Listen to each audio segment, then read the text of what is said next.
Agnes. How are you? I'm good. I'm good. I'm good.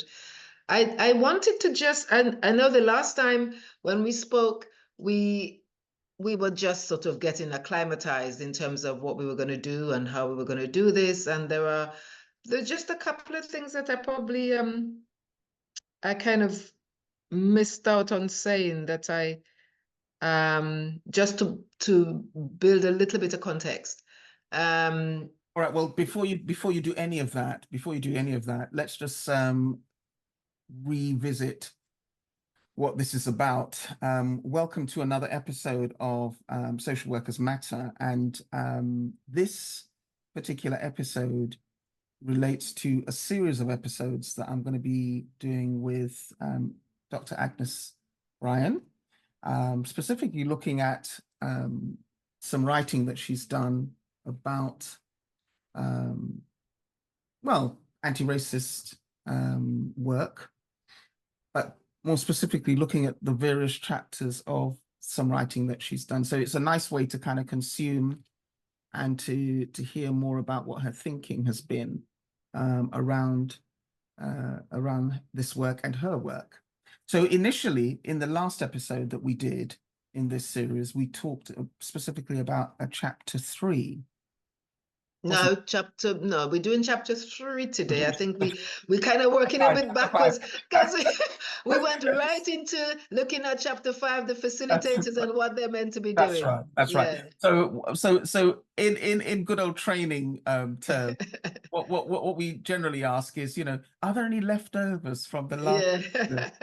So Agnes is going to launch now into the leftovers that we didn't cover, or she felt we didn't cover in the last episode. So over to you, Dr. Bryan.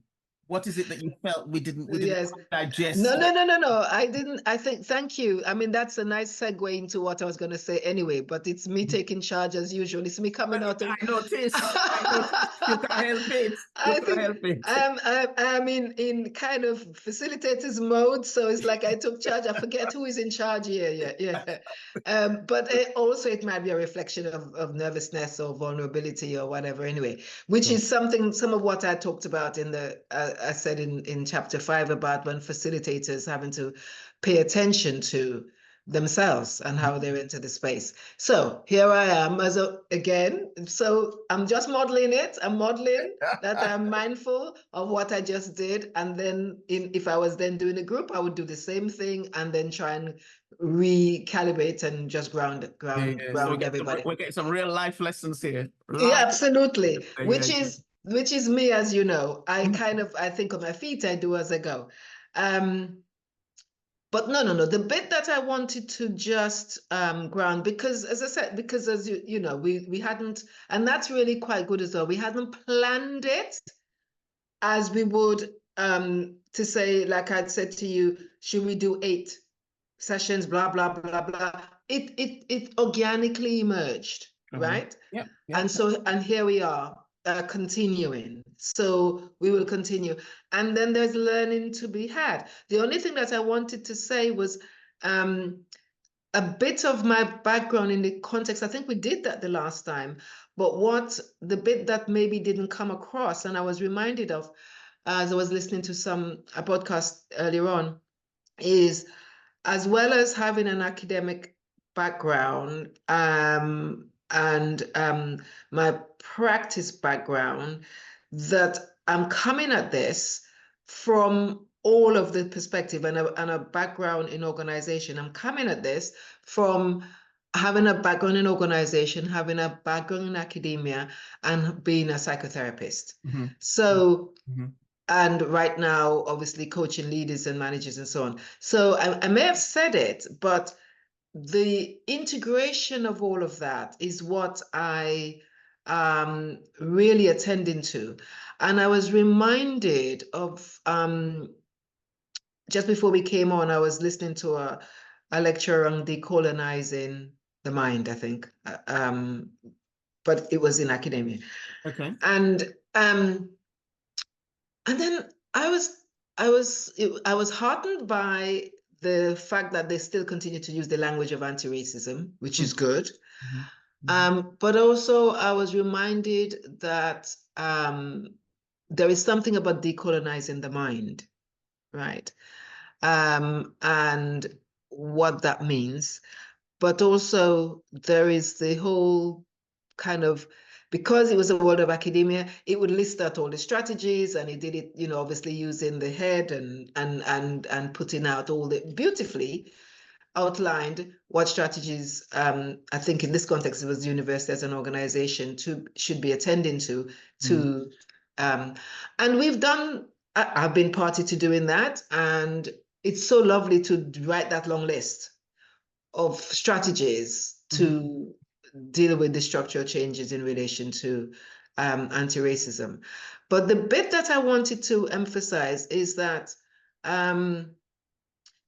in all strategies, you will see the comment, and if it's not there, then they haven't done their job properly. That is to talk with the people who are in the receiving end of the experience of either discrimination or racism or inequalities, or minoritized is the word that I've got to get my mouth around now. Not just ethnic minority, but minoritized group. So it's, again, it's another language change. Anyway, so it is always, you cannot see a strategy that is worth its salt without it saying that it needs to talk to the people who have had the experience, right? And it's that my mind is exercised with, which is, it is an important strategy. It is one that we have to engage with, because we've got to hear the voices of the people who have the experience.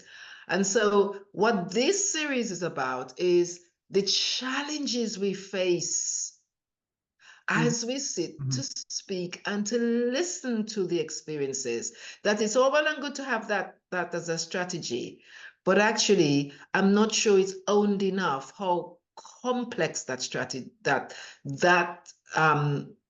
act of sitting and listening and engaging with the experiences of the people who are saying they're not having a good time in organization. And that's what I think, for me, is my preoccupation in exploring.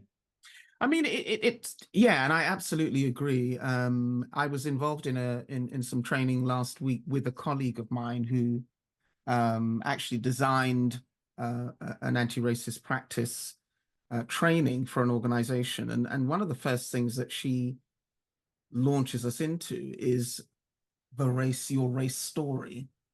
And what that requires is, all the participants talk about their earliest memories of race, or indeed, if they want to sort of talk more recently about it, because some of them talked, and this is a mixed group, some of them talk about, their sort of awareness of race, or the more prominence of race and racism when they got to university. Prior to that, they didn't have that.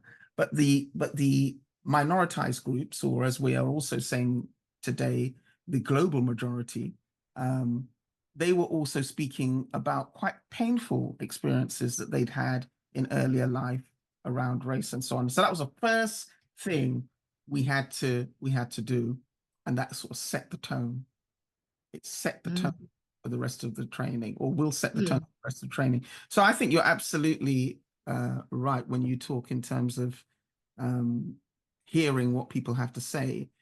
But in terms of being a facilitator, what connections are you making for us? What I'm saying is that actually we don't have a choice. That is a strategy. We have to do that because we are in relationship. And unless we attend to, which is what I was saying the last time, that my primary focus is about how we engage in relating. So it's not, so again, if you like, in psychotherapy practice, or in students in university, or in any training, you will hear Black and minority students who will probably saying that they're fed up of having to be the one to bring up the topic, right? Okay. And it has to be, because some go away frustrated because they didn't and they wish they had. And it's like, I don't know what to do to win. There's no winning in this, right? Because I didn't want to be the one, but then I did, and I'm still annoyed because then I ended up being the one. But Agnes, the whole hesitancy around speaking up and being the one has a context as well. So, you know, in a sense, we acknowledge that, but we still have the responsibility in We terms of all have a our responsibility. truth. Yeah. We all have our responsibility to bring it up. Mm. And I'm not don't want to get hung up on that, because I think sometimes we get hung up on who speaks first and Yeah. how. But that does matter, who speaks first. Because who speaks first and how that voice is heard politically has political implication. Mm-hmm. Yeah, in that space. And that's part of what I'm also talking about, is that who brings up the question or who brings up the issue first is usually contentious, right? But my thing is, let's move beyond that to look at how it's explored. Okay. I think we should be more preoccupied with how it is explored rather than who brings it up, Okay. right? Okay. Not rather than, I think it's both and, okay?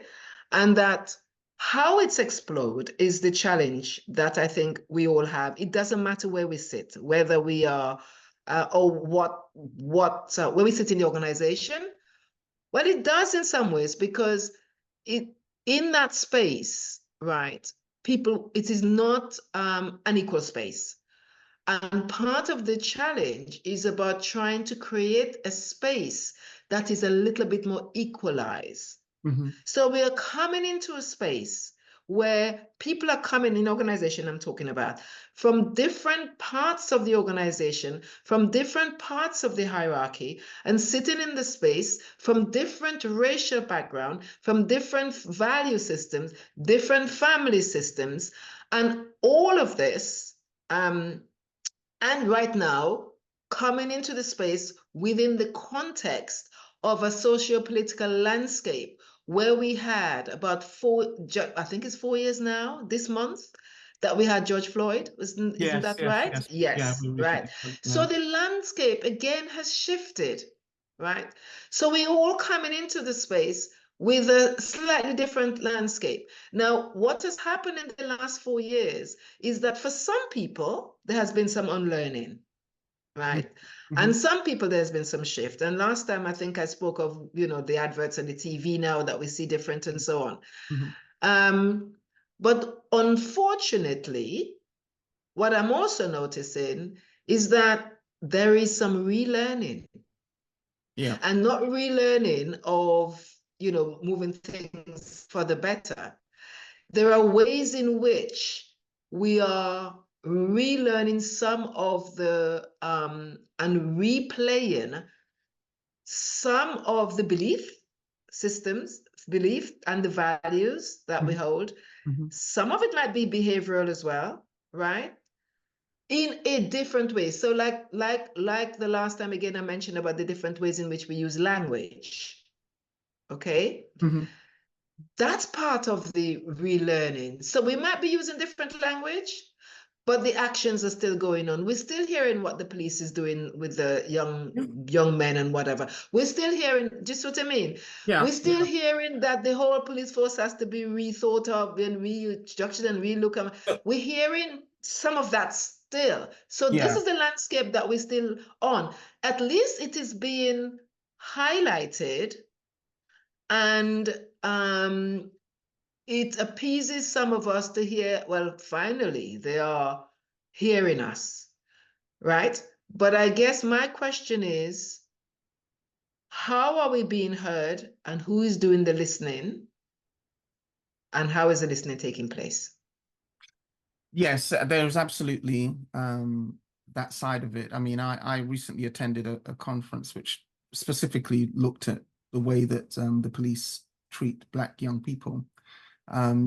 But for me, some of it is so reminiscent of what we experienced in the 80s. So Yes. I'm a little demoralized that yet again we're revisiting what seemed to be even more entrenched behavior, despite what happened with George Floyd and so on. So I think I hear what you're saying about some of the replaying of, Yeah. frankly, negative behaviors. But There's a question I wanted to ask actually as you were speaking about this telling of our stories. Um, do you think there's any value in how we are telling our stories? Because I think one of the things that I, as a facilitator, become become very sort of aware of is there are times when, you know, we as Black people may be in a space, a mixed space where we're sort of the outpouring of our trauma is kind of like so it's so visceral that, you know, we can't really manage to hold it down in that sense. Should we be holding it down? Should we be telling our story, our traumatic stories in ways that I don't know, a kind of, I don't even know how to put it. But do you think there's something about how we're telling our stories that can be damaging to us? Yeah, there is. I don't know if However, I'm making sense, but yeah. no, you are making a lot of sense. But that's part of what we need to enter, exactly where we are right now, which is some of those intricacies, yes? Mhm. That I don't want you, whether you're black, white, green, or yellow, to be telling me how to tell that story, tell Mhm. my story. Okay. Right? That's the first thing, right? Because that's I'm not giving you all that power. Okay, that's one. Secondly, there has to be a level of containment around supporting me Mhm. to tell the story in the way I choose to tell it, right? So if the way in which I'm choosing to tell it within doesn't is not working either in my favor or in the rest of the group's favor, or favor is not the word, in a way that facilitate or support all of us in that space, then I have to be I don't know what I can find supported, assisted with how I tell my story. That's And the not role just of facilitator. the facilitator has to assist me with it. Could be a member of the group, Hmm. right? Hmm. Because it depends on if that member of the group is actively listening, right? And that's what active listening to. Where is this person coming from? What challenge is this person facing right now? I see they're getting emotional around it, or I can connect with what they're saying. Maybe I might just come in, right? And support, not overprotect, that you then block the person from coming, from saying what they're saying. But Hmm. you want to come in and support enough that you create a little bit of distance, because some things may have been triggered in that person as they were telling the story. And so it's about being mindful about what might be happening. And the person may not be aware in the moment of what that trigger is. Hmm. So it's a way of coming in without necessarily rescuing, but at the same time allowing the voice. It might be about inviting the person to take a pause. It might be about just creating another bit of space and come back Hmm. into telling that story. But there is another element to what you're saying that you're speaking to that I know clearly about, which is sometimes we might choose to tell our story as a form of provocation, Okay. right? Okay. And that Explain. provocation, but that provocation might be deliberate as a way of taking control. It might be deliberate in ways of commanding listening. Okay. It might be deliberate in the form of attack, as well as it could be deliberate as a form of empowerment. Now, if you're facilitating such a space, you then have to try and attend to what of all of this, Hmm. of what I'm suggesting here, might be about, right? And to do that would be to be holding the person, to allow that person to go into a little bit more, go into it a bit more, but at the same time, be mindful that they might not be creating more damage to themselves or indeed to the rest of the group in terms of process. And that's not very easy. And No. I've been in spaces where I have seen people have done it, right? And you do have to pause to try and identify, is this deliberate? Is this not deliberate? Has this person gone somewhere then? They've gone somewhere here now where they've lost all touch with reality. or indeed they're very much in touch with reality. They're just fuming, angry, and just Mm, spitting and belting out the anger, mm, right? mm, Whatever dynamic has emerged in the person individually or in the group, it has to be attended to in a way that is about um, containing the individual and containing the rest of the group. All right. So right. sometimes Mm, it might be doing it, and the person at the time may fight you because they may not realize at the time that actually you're trying to hold them. They might be flaring. And a very good therapist would understand what I'm talking about, which is they might just be flaring because they're now out of control, but is absolutely presenting very contained. mm, So the unconscious and being the unawareness might be operating, and that's therefore the skill of the listener or listeners. It doesn't have to be the facilitator. It depends on the nature of the group. There could just it could be me or you who are a member of the group who well, yeah, actually, yeah, I recognize mean, what's going on. Yeah. yeah, absolutely. And I think if you've given permission from the get-go to sort of for people to pay attention to and to take notice of not just the content but the process and the dynamics that are going on, um, everybody might feel some level of permission to kind of pick those things up as well as the facilitator. So I can see how that could really work quite well. But um, I would But imagine, let me speak to the other bit that yeah, I think you were also getting at, yeah, which is sometimes there is some deliberate bloody mindedness that goes on in that space, which hmm, is I get my opportunity to get my pound of flesh and I'm going to take it, hmm, hmm, which is, and it could be from a Black person, it could be from a white person. hmm, And they might actually interpret permission given, as we're saying there, as you say you want to hear my voice, I will give you my voice. It doesn't matter. Untempered, hmm, right? This is an untempered voice. And at the same time, this is why this is so complex. I don't want to be tempering your voice too much hmm. or wanting you to censor too much what you want to say, because that's then devaluing some of the content of what you're saying or devaluing yourself. But Yeah? but I do think that what I would appreciate, let's say as a participant, is some support around understanding why it is that I've behaved in that way or where that's coming from. And I think, that for me as a Absolutely. appreciate. Absolutely. And Yeah. what happens again in terms of what comes into the space is, as you know, different people are at different levels of awareness, at different levels of consciousness in relation to knowledge, in relation to themselves, right? Their own understanding and their own of their internal processes, or indeed their own understanding of the structural and systemic issues. All right.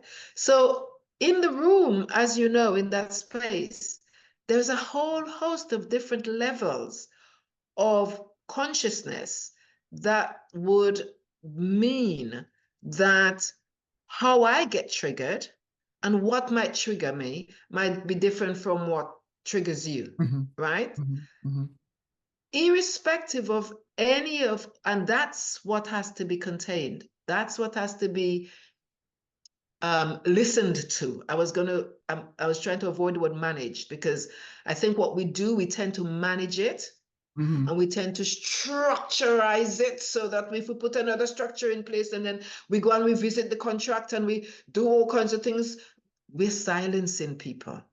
There's other ways in which politically is a kind of political silence that's going on, right? I've been guilty of it as well because it's like I don't want this headache here in this room and exactly. I'm trying to contain this Exactly. for the Yeah. whole group. So how do I deal with that? Hmm, But I guess part of what I'm opening up, Sylvia, is how complex this is, right? And if you have people who are in a space at different levels of awareness in terms of their own internal processes or in terms of their understanding of the structural issues, right? And they're triggered in terms of what they're hearing, it's very hard to for me, facilitating to not want to hear what this person have to say and not allow all the voices in the room to be heard, right? And we have to be mindful as facilitators that we are not being unawarely prejudicial in whose voice we are privileging. Now, we are very good at saying we don't want to privilege the white voice, or we don't want, we're good at that. We're good at thinking, well, we're very mindful that we don't want to have the voice that is privileged outside in society in a wide way to be privileged in this group again, right? We're very good at that, all right? But what I'm trying to say is this: there's subtle ways in which privileging might be going on, right? Right. And how we might be privileging certain Black voices. Okay, let's pause there for a moment because that absolutely resonates. And again, I'm going to draw from personal experience. In a recent training that a colleague and I were doing, and for me, it was so valuable the fact that two of us were doing it, because I know that there were certain things that the white participants were saying that were triggering me, although we'd invited their voices in the space. And I think that for me connects with what you were saying, that even though it was difficult to hear some of what they were saying around, for instance, their race stories and so on, it was good to be able to have an opportunity to debrief with my colleague, so that we could untangle some of the difficulties and the challenges that we didn't obviously demonstrate in the group, but they were there, they were in here. But why can't we say it? Why can't we say it in the group? Okay, for me, part of that's about timing. Okay. And it's probably something that's going to be revisited.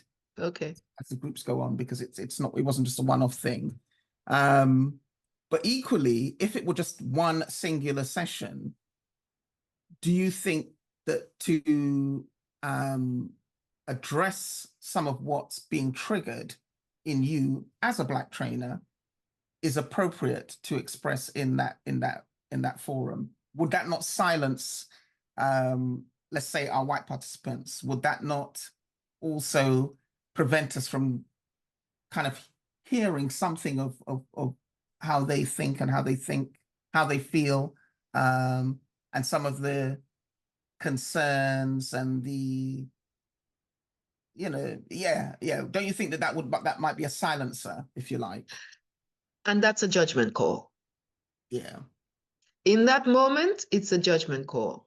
I think what I'm saying is, and the skill, if you remember the last time I was talking about, is the facilitator has to be politically savvy, but extremely skillful as well. The skill of the facilitator in being able to disclose a bit of their vulnerability, but at the same time not populating the space with it too much, that it interrupts the other voices. But it might also give permission to some other voices of people who may have been experiencing the very thing that you might have been experiencing, right? And so it's about the skill, about how you put that back into the space so it could be heard. And then you might invite others, because guarantee in that room, I can tell you, you're not the only person who would have been experiencing that. Interesting. The only thing I was able to reference in that moment was I wanted the whole group to experience the pain, right? So right. I named pain, but I wasn't any more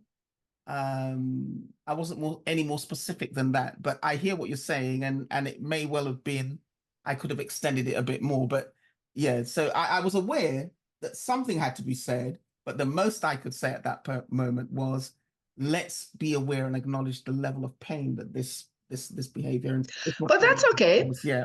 I mean, how you chose to say it is how you chose to say it, but you still acknowledged it. But there is something, when you were speaking, there was something there that I think sometimes it's probably unspeakable, but I'm going to speak it because that's part of what I'm writing about. Let's speak the unspeakable. And that is, maybe you did want them to feel the pain. Let's not pretend. Yeah. Because what gets triggered in us is sometimes we get hurt and we whatever, and we just lash out. Exactly, yeah. And we lash out, and Reaction, but we yeah. may have a nice sophisticated way of lashing out, right? But it's like in the back of our mind, we're thinking, God, I'm feeling some bitch pain here right now. I really wish you could feel the same pain I'm feeling, right? So how do we find a voice for that so that you can tap into what other people might be feeling, and or sharing an experience that you may have, right? That in some other context, some other people may have it, right? But it also it denies members of the group an opportunity to speak to something that might get triggered about their own story and their own pain, black or white. It doesn't matter whether you're black or white in that, right? Because you don't know who is going to tap into what you're talking about, because pain is pain. Pain don't have no color, right? So a white person might have had that feeling as well. Might think, I'm feeling the pain. Oh, I want you to feel more pain. Do you see? So let's not pretend that blame is not in the space at the time, that revengeful feelings may not be provoked, that guilt may not be provoked, that fear isn't provoked, that shame isn't provoked, that embarrassment isn't provoked, and most of all, anger isn't provoked. All of those feelings, I know from experience, and I know you probably have known it as well, gets provoked in that space and interrupts and impacts the dynamic in the space that challenges, right, us as we tell our stories, that challenges the listening, that challenges the telling. So, albeit we, in all good faith, have that strategy of let's listen, let's go and talk to the people who are actually having the experience, let's hear their voices. All in good faith, we enter that space and we sit there, and this is where we're facing. This is the complexity we're facing, right? The uncertainty that you're just describing. What do I do here? Who am I here? Am I responding as a Black woman? Am I responding as a facilitator? Am I responding in whatever? I'm just a human being who's feeling at the moment, who might be feeling revengeful, and I want everybody to feel my pain. That's true too. All truths have to be acknowledged in that space. Absolutely. You know, the other thing I was also thinking as well, and in that moment, as well as now, all of this is necessary, Yeah. for any real change to take place. Yeah. All of this is necessary for people for empathy to also be triggered. Yes. Compassion. Yeah. And compassion, empathy and compassion. And it feels to me that if those things are not laid bare or are not provoked or not triggered, how is the change going to take place? It's just going to be people receiving information. Thank you. That's why I'm in here. That is why I'm in that. I'm absolutely there with you.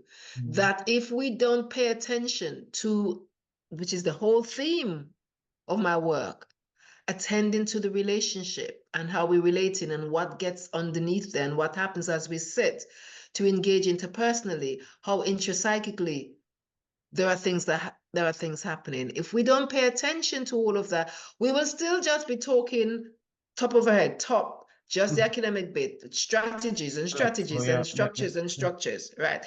The one other point I wanted to raise, just in relation to the example you gave as well, is that we got to challenge the assumption that people have the language. And when I say the language, I don't mean the political language, in terms of the big P, I mean in the small p as well, which is the internal language, to articulate their feelings, right? So that you may have made a judgment to think, oh my God, I've got to think here now as a trainer, do I put my voice in here? Do I whatever? And you might have the skill of knowing how to do it, which clearly you did, right? Some people don't have that, right? But also sometimes when we're triggered, we lose our capacity for language and speech, okay? All of that is in there as well. And then I might leave not feeling heard, or I might leave feeling frustrated. I might leave feeling that I've done myself a disservice because I didn't say all that I wanted to say. Well, I couldn't say all that I wanted to say. And I might blame you as the facilitator because you didn't help me to say what I wanted to say. When in actual fact, there was such a complex dynamics that was going on the inside, provoked by the outside, but also going on the inside that was provoking the outside, that I either was left not knowing what to do or how to do it. And that is where I'm saying all of that we've got to be attending to. And we may have 10, 15, 20 people in that room. Yeah. Right? And that's so, yes, it's all well and good saying, yes, let's go and talk to and hear the voices of the real people. This is what it means. One other point I want to just make, again, connecting to what you just said from that example that you've given of your experience. And that is, as well as language, knowledge. I want to make a point about, and I think somewhere later on I've made it in the other chapters, but as an academic, I can't go without actually addressing some of that. And that is how knowledge is weaponized, can be weaponized, right? And how we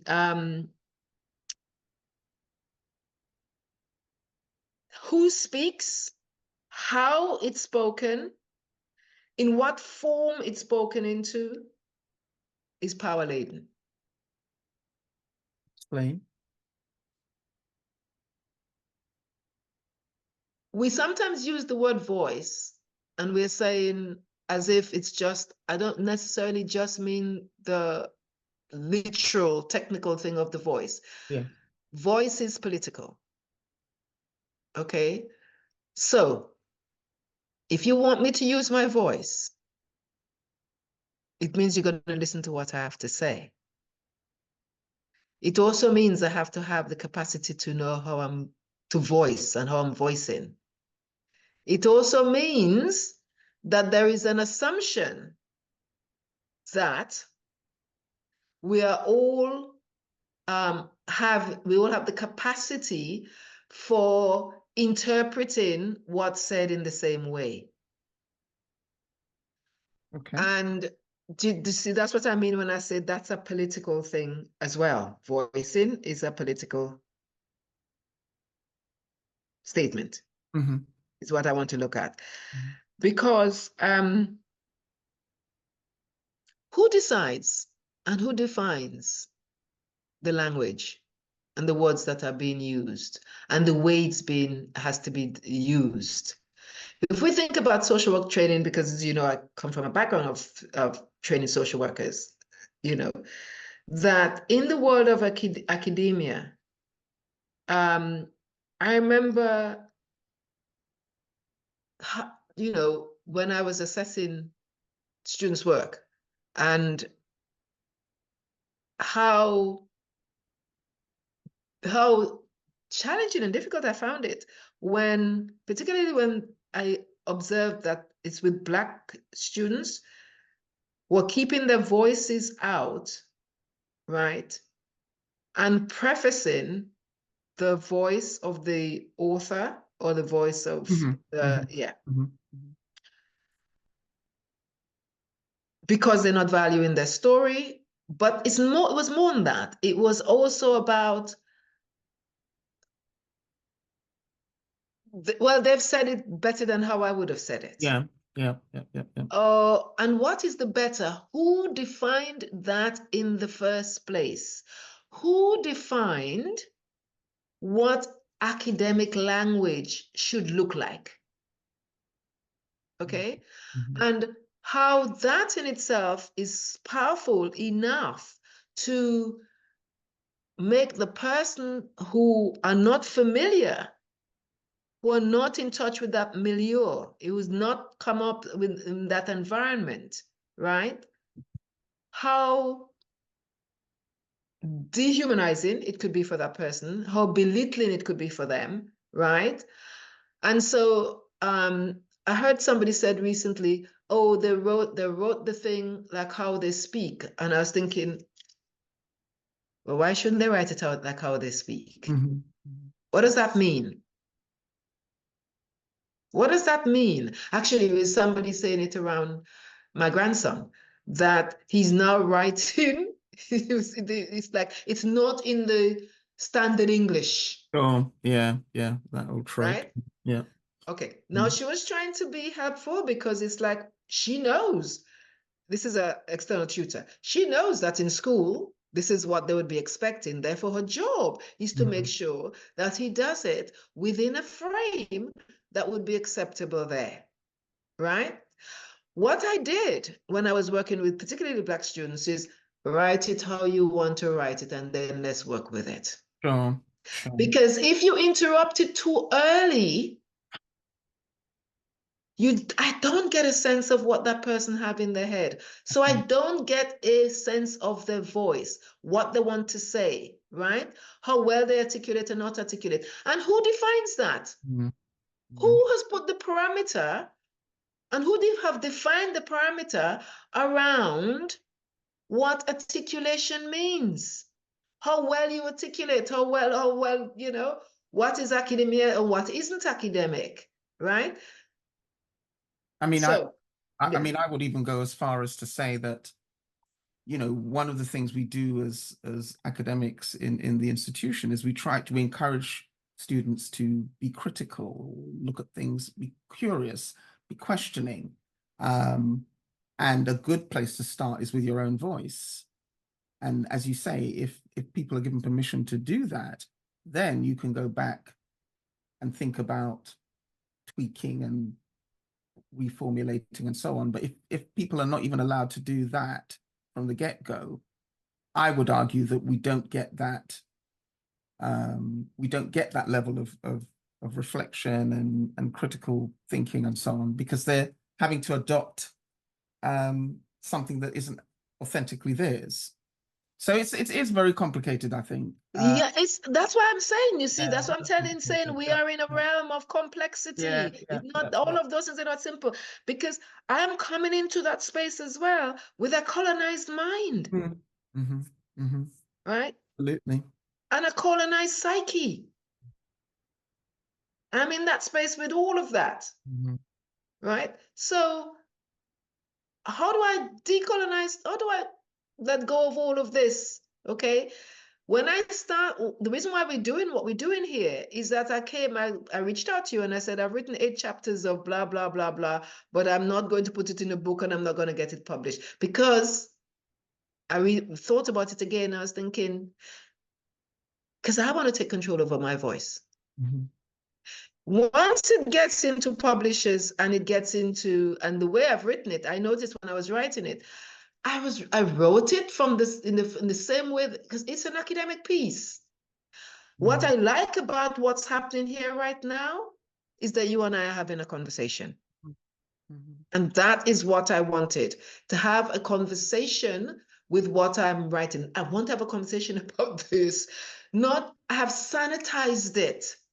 Well, it's Use, yeah, you're so right. I mean, I'm trying to write something at the moment um about being a sort of a black woman engaging in anti-racist training, just to write about how that feels and what the experiences are. And even as I'm doing that, and I'm doing it in a very slow and paced way, but I can constantly feel myself censoring myself because yes. you've got this thing on your shoulder about what they expect or what they want, and And who are the they? Oh, well, Who, indeed, whose indeed, face are you? indeed. What face is in front of you when you think about Yeah, they? yeah, yeah, yeah. That's why I'm saying we are in a political quagmire Mm-hmm. when we're sitting in that space, right? Yeah, Because I experienced it myself as well. yeah. Okay. But what I did was continue writing. Okay. I continued writing, as I said, till I ended up with all of this. However, as I go back and I look and I'm preparing for these sessions, I'm thinking, Lord, I think this is so academic. This is, and I'm not putting it down. I've had the training, it served me well, blah, blah, blah. It's, and it's one of my voice. And so Mhm. when we talk about voices, Yeah. what I also want to say here today, that in that space, I may have one voice in a particular space. I may use another voice in another Yeah. space. Yeah. So when we're talking about voices, I make conscious decisions, sometimes unconsciously, about what voice I'm using where and when, based on whether I think it's going to be acceptable or non-acceptable. You see how we censor ourselves? Mm-hmm. Mm-hmm. Mm-hmm. So I'm not kidding myself that when we sit in that room and we have to sit in that space and try and have conversation and try to relate, that censorship isn't going on. And censorship is going on irrespective of who is sitting in the space and irrespective of what position they're holding in the space. Mm-hmm. Censorship is going on, right? Self-censorship, group censorship, facilitator censorship, all happens. Let's not pretend it doesn't happen. What I am saying is, if we could acknowledge all of that, we're moving. We then begin to relate, to Okay. acknowledge and work with that complexity. So when we say we're working with curiosity, even with that curiosity, my curious ears might go towards one particular person in the room and not to another, Mm-hmm. Mm-hmm. based on what's going on inside of me, based on my value system, based on what I think. Let's not pretend that all of that, even though we say we should be curious, we should be engaging critically and reflecting whatever, all of it is politically laden, whether it's a small p or a big P. Because how I'm defining it, how I choose to listen, where I choose to put my listening ear to, and how I use my voice, it's all informed by my context, Mm-hmm. right? It's informed by my learning. It's informed by my context. It's informed by my values. It's informed by my how I brought up in my family. It's informed by how I've been treated in terms of the color of my skin. It's informed by the way I've been educated in terms of what type of knowledge is privileged. Mm-hmm. Mm-hmm. I bring all of this in the room as I sit. Okay. Go ahead. Mhm. Okay, Dr. Conundrums. Conundrum, Dr. Bryan. Thank you very much for that. Um, okay, so in a way, what we've been doing, I think, is we've been tying up some of the loose ends from the last session, although Yeah, I also think we've strayed into um, speaking about your chapter 3. yeah. I Which, hope not strayed. I hope we were is deadly inside of it, which is some of the complexity yes. and dynamics of the emotions that get provoked be done with. That's what I'm saying. When we sit in that space, right?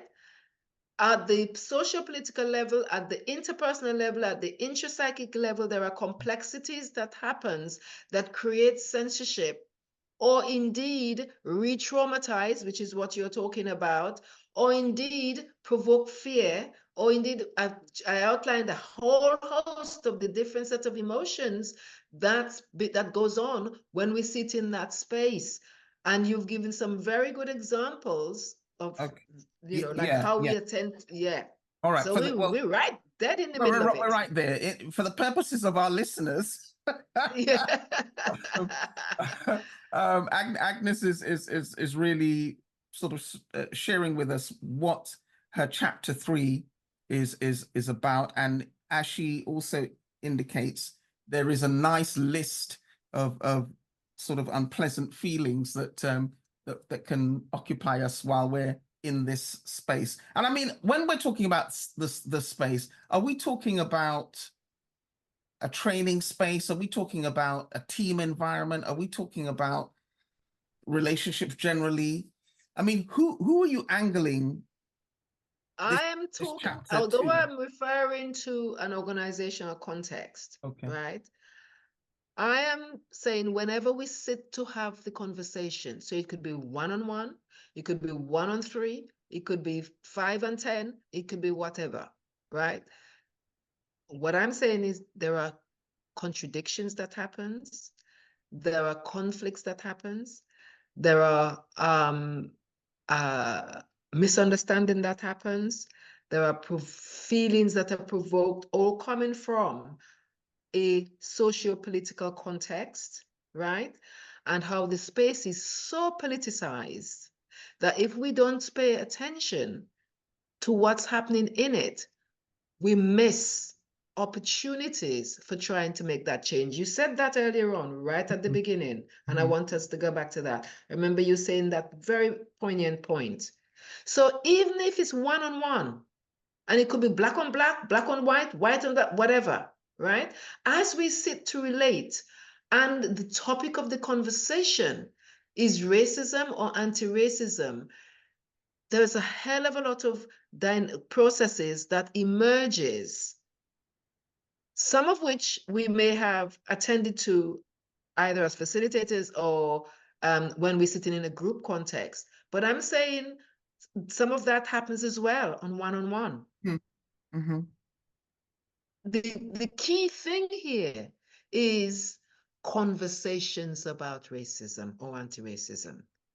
The the the, No, chap the chapter itself is called Holding Spaces for Conversation. yes, absolutely. So how we hold that space one-on-one, how we hold the space in a group context, right? And whether the group is within the context of an organization, which is what I'm talking about mostly.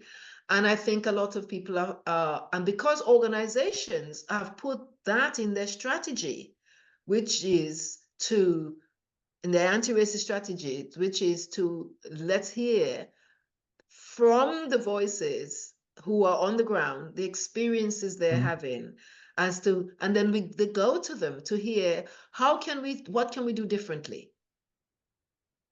And I'm saying repeatedly, magnanimously, and that is the right thing to do, but be prepared for when you sit in the space, some of these complexities Mm-hmm. Mm-hmm. and how we have to And cope with them.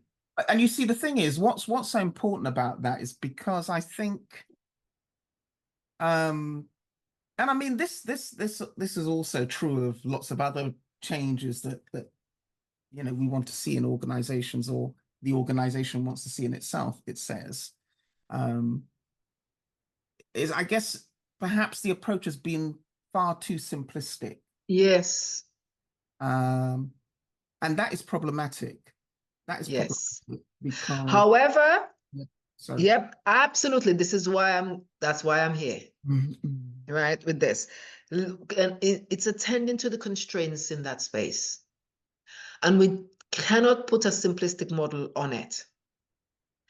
However, we have to attend to taking small steps, but also not taking a sledgehammer to the wall, Mhm. but maybe making cracks. And for many organizations, they've gone at it by making some cracks. And that's okay. Mhm. All right, that is okay. And I'm saying, even in the process of trying to tap on the cracks, because there are people who we have to enable to create some cracks and chip away, like you see some literally, masons, when they chip and chip and chip and chip. And we've used the phrase a lot, isn't it? Chipping away at stuff, Mhm. right? Mhm. And I am saying, let's chip away. And we are continuing to chip away. And I'm 100% supporting that. And what I want to add to that is, as we chip away and we get inside and inside and inside of it, we enter into the quagmire, we enter into the complexities, right? And so let's not kid ourselves that sitting to have conversation about racism and anti-racism is that easy. I'm not saying other people have thought it was easy. People have described it being painful. People have said that it's not easy. We know people have come away with some feeling good, some feeling angry. We know that. So I'm not saying anything new here in relation to just naming that. Mm-hmm. What I am saying is, actually, we do have to go far deeper into the complexities of it all, far more attention to some of the contradictions, far more attention into ways in which we censor unawarely, far more aware of how the space is politicized, far more aware of some of the landscape that that we're in right now, that we're bringing into the space at the moment. Yeah. Mm-hmm. Okay. Far more aware of the range of emotions that gets provoked in the space. And yes, we've had some conversations about traumatizing and re-traumatizing, right? And there's been lots of nice work written about that, really, really good work. Okay. And but the last bit I want to say around that is that, yes, racism has created trauma and racism has created lots of stresses, right? And there is a way in which the stress that is being experienced by racism, that is ongoing and is traumatizing, that is slightly different from when we are talking about stresses that are provoked by some other ailments or psychological ailments or trauma. That is not to belittle some of the others, like some that's been provoked by abuse and so on. Racism is a form of abuse. Racism is a form of abuse, right? And what I want to leave this today's space with is that it is a continuous stressor, continuous stressor. Mm-hmm. So when we sit in the space, that stressor is in there. You know what okay, what your comments on provoking me to think about is, what and it may sound like a ridiculous question in some respects, but I'm going to ask it anyway. So what is our work? What's the work in your view?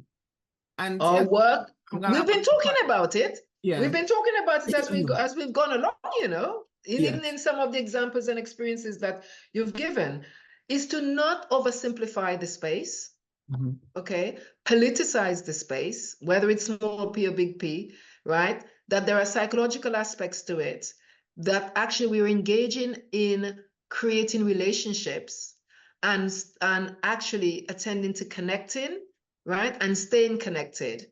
And as we're doing all of that, right, we are provoked by a whole host of stuff that we are bringing into this space that we have to address. Okay, right? And some of us are far more aware around that, and some of us aren't. There are different levels of awareness around that. So we're working with a whole range of complexities. That means we are not working in a space that is conflict-free. Mm-hmm. Mm-hmm. The social conflicts that we experience outside is in that space, and we create some of it inside. And if we pretend that actually we're going to facilitate a space that is conflict free, then there's no point in starting to have the conversation. Yep. Yeah, absolutely. Whether it's one-on-one or one-on-five, the potential for conflict is never far behind. And the only time that will come is when we're having real authentic conversations. Mm-hmm. Okay.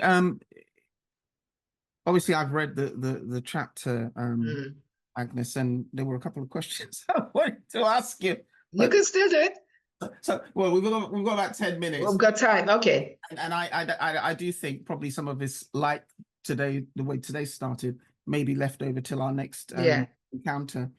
But could you say something a little more about sort of identity politics? Because in a way, I think that sort of spoke to me as a Black person.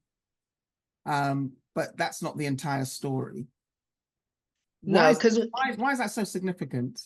it's significant in the sense that actually what we bring into this space in terms of how we identify ourselves would inform how we're going to have the conversation, right?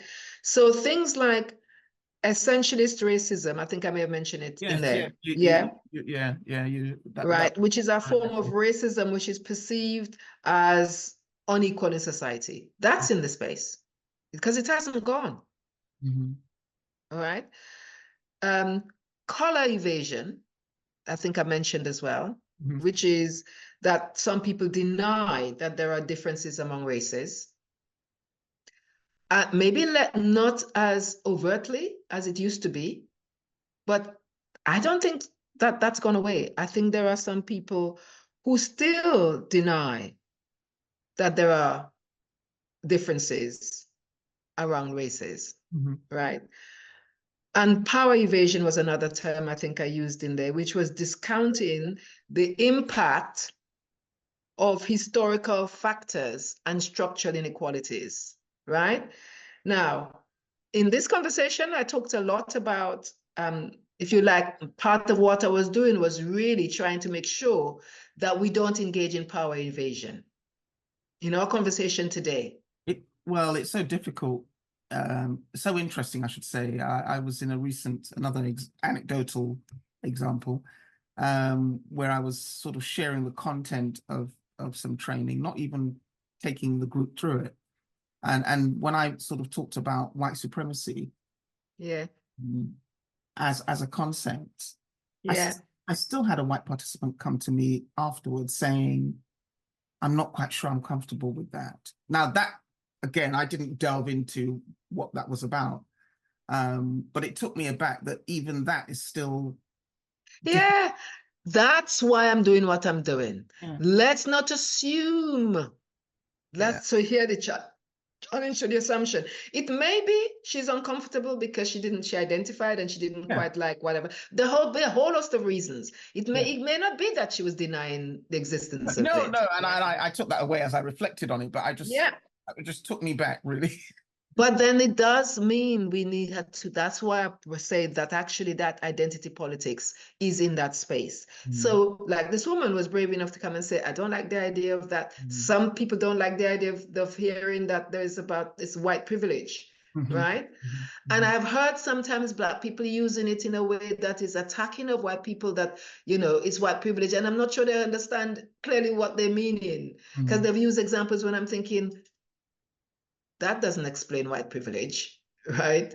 And this person is going to go away still not understanding what you mean by how I was privileging white or whiteness. Okay, it's a bit like when we were trying to, in the 80s, when we were saying we shouldn't use black thing and black sheep and all of that, right? And then people were saying, and we shouldn't use blackboard. I said, why not? The board is black. So if I'm writing on the blackboard, I'm writing on the blackboard. The board is black.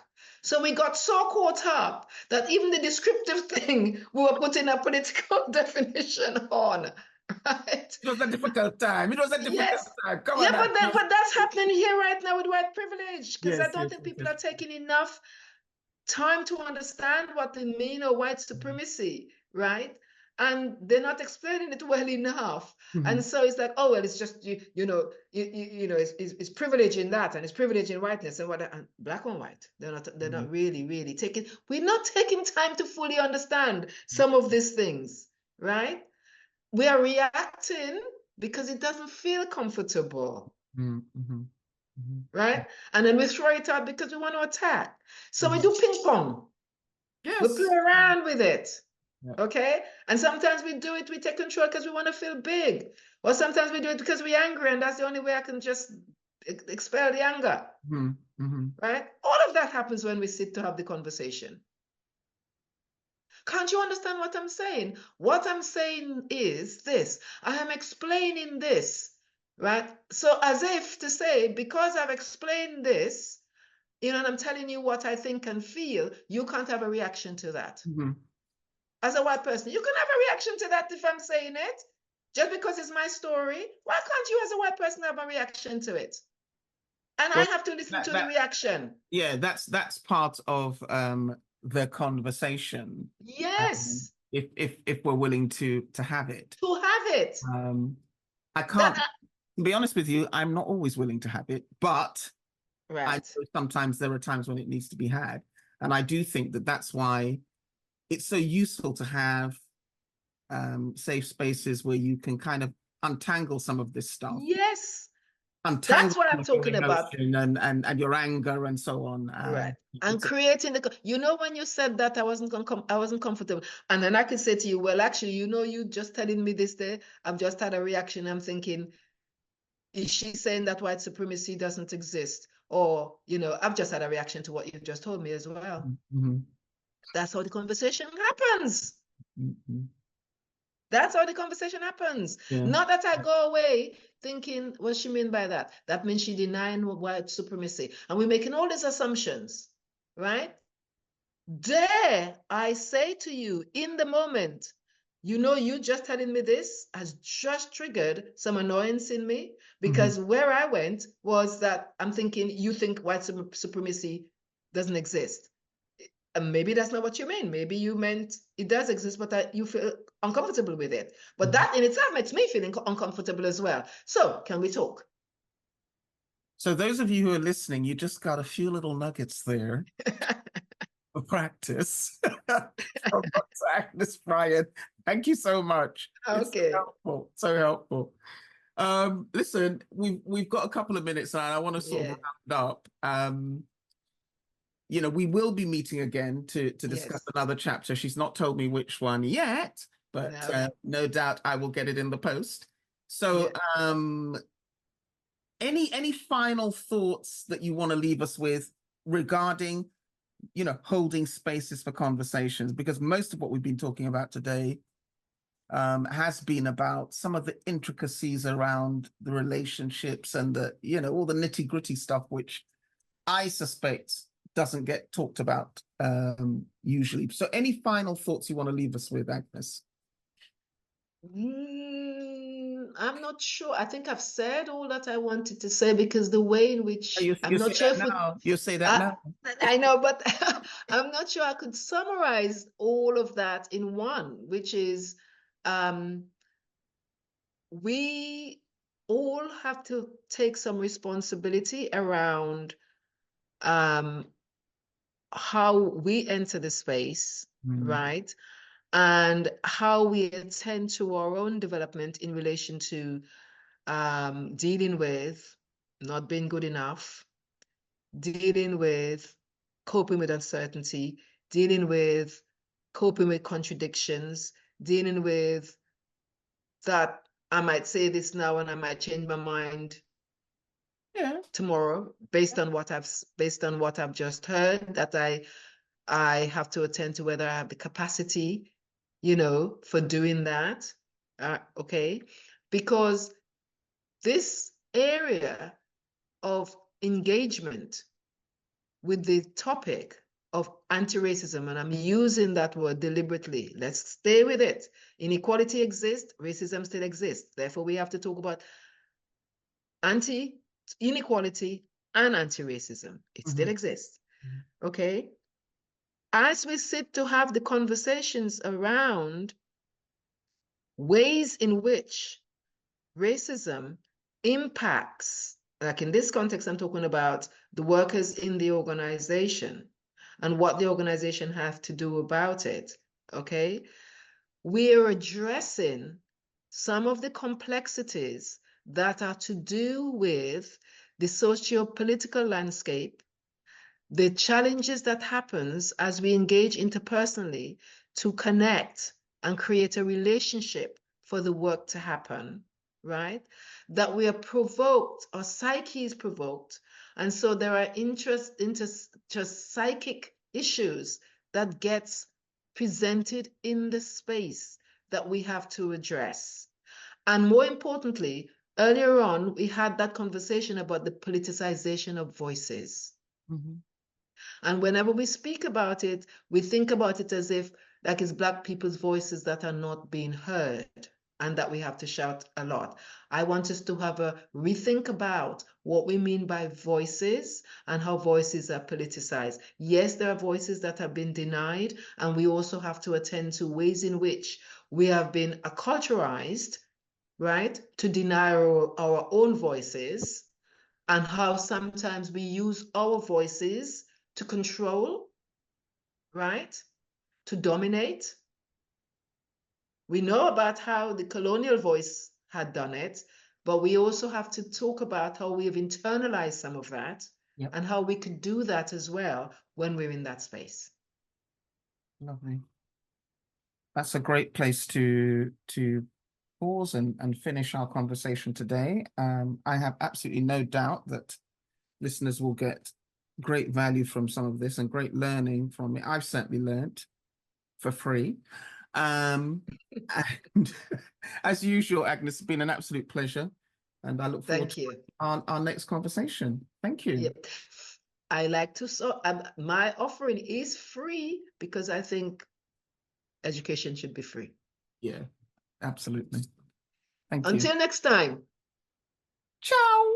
take care.